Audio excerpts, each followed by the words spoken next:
whenever such adverse events related to vaccine human trials are reported, there's a sense of, hesitancy in the people who listen to these.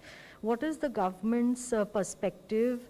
Are we looking at some kind of a vaccine hesitancy in people? Because there are some surveys also being done where people are saying that they are hesitant enough to take the vaccine. What's the government's perspective? There are two aspects to this question. The first aspect I have already addressed when I said that it is collective responsibility of central government, state government, people outside government, media, even vaccine manufacturers, pharma companies, to educate people, make awareness about effectiveness of vaccine, safety of vaccine, so on and so forth. There is an inherent issue of vaccine hesitancy which may have nothing to do with adverse events. There is a section of population which may feel that they do not require a vaccine.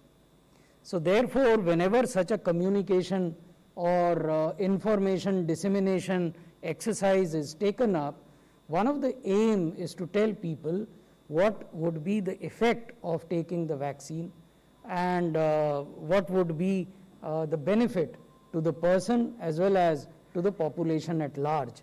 So this is something that everyone has to collectively do.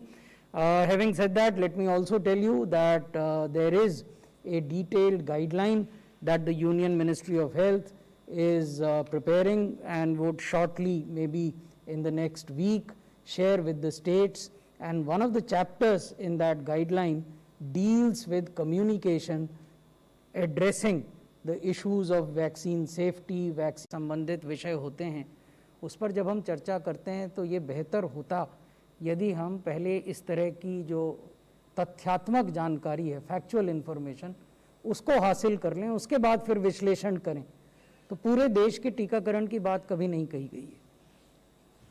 Yes, I think that's a good question.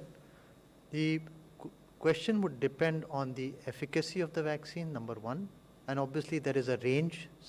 It may be effective 60% in someone, 70% in someone else. So efficacy is one issue. The second issue is that our purpose is to break the chain of virus transmission. So if we are able to vaccinate a critical mass of people and break that virus transmission, then we may not have to vaccinate the entire population.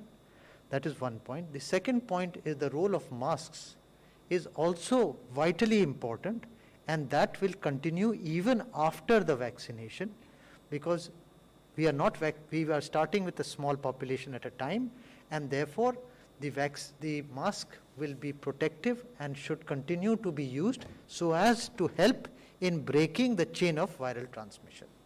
That has to continue. Last question.